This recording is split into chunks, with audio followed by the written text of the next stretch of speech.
Hello മക്കളെ, ശ്രുത ടീച്ചറാണേ. ഞാൻ ഇന്നൊരു കഥ പറഞ്ഞു തരട്ടെ. എല്ലാവരും കഥ കേൾക്കാൻ റെഡിയല്ലേ?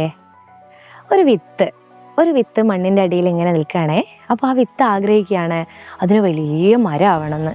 കാരണം എന്താണ്, അതിന് ചുറ്റും കുറേ മരങ്ങളൊക്കെ ഉണ്ട്, അതിൽ നിറയെ കായും പൂവും ഒക്കെ ഇങ്ങനെ കാണുന്ന സമയത്ത് ആ വിത്തിനൊരാഗ്രഹം തനിക്കും വളർന്ന് വലിയൊരു മരം ആവണമെന്ന്. അങ്ങനെ വിത്ത് ഇങ്ങനെ ആഗ്രഹിച്ച് ഒരു ദിവസം മഴ പെയ്യാണ്. അപ്പോൾ വിത്തിന് വളരാനുള്ള വെള്ളം ആ മഴയായിട്ട് ഭൂമിയിലേക്ക് പെയ്തിറങ്ങുകയാണ് കേട്ടോ. പിന്നെയോ അപ്പോൾ അത് കുറച്ച് വലുതായി ആ മണ്ണിൻ്റെ പുറത്തേക്കൊക്കെ വന്നു. അപ്പോൾ സൂര്യപ്രകാശം അതിന് വീണ്ടും എന്താണ് വളരാനുള്ള ആ ഒരു പ്രകാശം നൽകുകയാണ് അല്ലേ. അപ്പോൾ സൂര്യപ്രകാശവും മഴയൊക്കെ അതിനെ വളർത്തി. അങ്ങനെ അത് സ്വപ്നം കണ്ടതുപോലെ പയ്യെ അത് വളർന്ന് വലിയൊരു മരമായി. അതിൽ നിറയെ കായ്കളുണ്ടായി, അതിൽ നല്ല നിറമുള്ള മണമുള്ള പൂക്കളുണ്ടായി. അപ്പോൾ ആ കായകളൊക്കെ തിന്നാൻ വേണ്ടിയിട്ട് പക്ഷികളൊക്കെ ആ മരത്തിലേക്ക് വരികയാണ് കേട്ടോ. അത് വലിയൊരു തണലായി മാറുകയാണ്.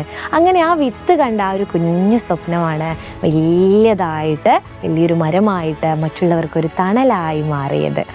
അപ്പോൾ ഞാനൊന്ന് പറഞ്ഞോട്ടെ, നിങ്ങളെല്ലാവരും സ്വപ്നം കാണാറുണ്ടോ? ഇല്ല എങ്കിൽ നിങ്ങൾ സ്വപ്നം കണ്ടു തുടങ്ങണം. നിങ്ങൾ സ്വപ്നം കണ്ടു തുടങ്ങിയാൽ ഒരു ദിവസം എന്താണ്, ആ ഒരു സ്വപ്നത്തിലേക്ക് നിങ്ങൾ എത്തിച്ചേരും. അതിന് വേണ്ടിയിട്ട് നമുക്ക് ചുറ്റുപാടൊക്കെ നമുക്ക് വേണ്ടിയിട്ട് ഇങ്ങനെ ഒരുക്കിത്തരും. അപ്പോൾ ആ സ്വപ്നത്തിലേക്ക് ഒരു ദിവസം നിങ്ങളെത്തും. അപ്പം നിങ്ങൾക്ക് നല്ല അഭിമാനമൊക്കെ തോന്നില്ലേ? അതിന് വേണ്ടിയിട്ട് കുട്ടികൾ എന്നുള്ള നിലയിൽ ആദ്യം നമ്മൾ എന്താ ചെയ്യേണ്ടത്? നന്നായിട്ട് പഠിക്കുകയാണ് വേണ്ടത് അല്ലേ. നമ്മുടെ പാരൻസിനും അതുപോലെ നമ്മുടെ ടീച്ചേഴ്സിനൊക്കെ നമ്മൾ നല്ല കുട്ടികളായിട്ടിരിക്കുക, പഠിക്കുന്നത് മാത്രമല്ല പാഠ്യേതര വിഷയങ്ങളിലും വളരെ വളരെ അടിപൊളിയായിട്ട് നിങ്ങൾ പങ്കെടുക്കുക. അപ്പോൾ നല്ല മിടുക്കരായിട്ട് വളരാൻ വേണ്ടിയിട്ട് നമ്മൾ എന്ത് ചെയ്യണം? സ്വപ്നങ്ങൾ കാണണം ഉറപ്പായിട്ടും. ടീച്ചർ ഇന്ന് വന്നിരിക്കുന്നത് നിങ്ങളിനി മറ്റൊരു ക്ലാസ്സിലേക്ക് പോവുകയാണല്ലേ. അപ്പോൾ എന്ത് വേണം? നന്നായിട്ട് പഠിക്കണ്ടേ? അതിന് നല്ലൊരു കൃത്യമായിട്ടൊരു ഗൈഡൻസ് നിങ്ങൾക്ക് കിട്ടണം അല്ലേ. എങ്ങനെയെങ്കിലും പഠിച്ചങ്ങ് പോയാൽ മതിയോ? അങ്ങനെയൊന്നും പോരാ. നമ്മുടെ സ്വപ്നത്തിലേക്ക് എത്താൻ വേണ്ടിയിട്ട് നമ്മൾ നന്നായിട്ട് പഠിക്കുക തന്നെ വേണം. അപ്പോൾ നിങ്ങൾ എന്താ ചെയ്യേണ്ടതെന്നറിയോ? താഴെ കാണുന്നൊരു നമ്പർ ഉണ്ട് കേട്ടോ. അതിൽ ഒരുപാട് ഫീച്ചേഴ്സ് ഉള്ള ഒരുപാട് അടിപൊളി ഗുണങ്ങൾ നിങ്ങൾക്ക് കിട്ടുന്ന ഒരു ബാച്ച് ഉണ്ട് സൈലത്തിൽ.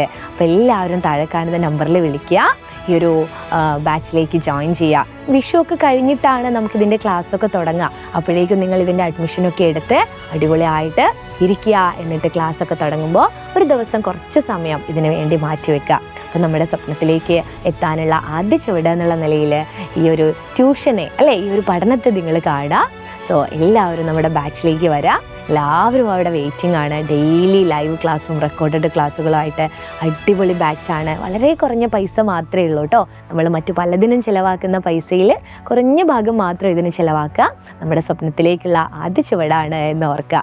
അപ്പോൾ എല്ലാവരും ബാച്ചിലുണ്ടാവണം. ഞങ്ങളെല്ലാവരും നിങ്ങൾക്ക് വേണ്ടിയിട്ട് അവിടെ കാത്തിരിക്കുന്നുണ്ട്.